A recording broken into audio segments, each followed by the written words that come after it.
Pinuri ni DA Undersecretary Natividad Caballero ang mga programang pang-agrikultura ng pamahalaang panglungsod ng Puerto Princesa, lalo na ang patuloy na suporta sa mga lokal na magsasaka. Ayon sa kanya, malaking tulong ang mga programang ito upang masiguro ang sapat na ani at patas na kita ng mga magsasaka.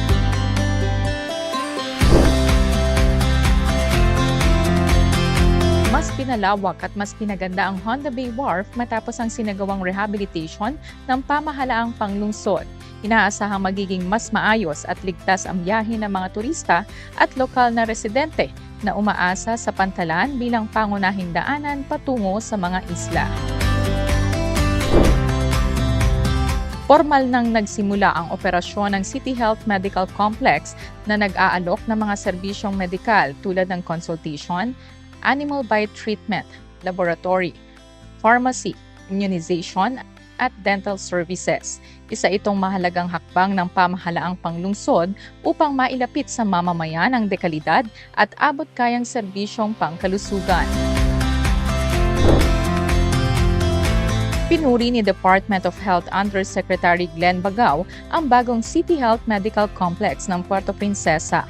Ayon sa kanya, patunay ito ng seryosong pamumuhunan ng lokal na pamahalaan sa kalusugan at kapakanan ng mamamayan. Ipinangako rin ng DOH ang paglalagay ng dialysis at CT scan services sa pasilidad.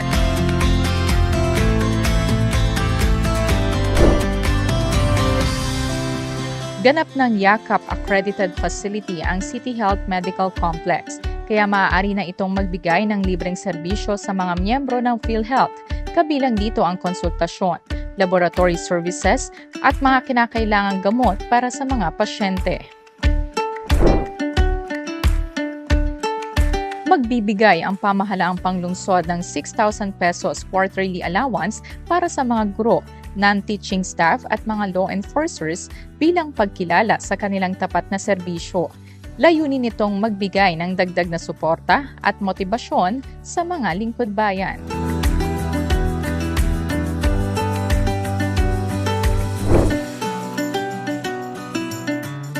Sabay nang matatanggap ang national pension mula sa DSWD at ang local pension ng pamahalaang panglungsod upang mas mapabilis ang pamamahagi ng tulong para sa mga senior citizen.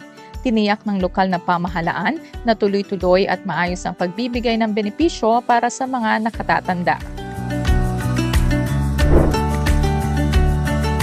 Agad na rumesponde ang pamahalaang panglungsod at nagpaabot ng tulong sa mga apektado ng sunog sa Old Public Market. Patuloy ang koordinasyon ng lokal na pamahalaan upang matulungan ang mga nasunugan na makabangon at makapagsimulang muli.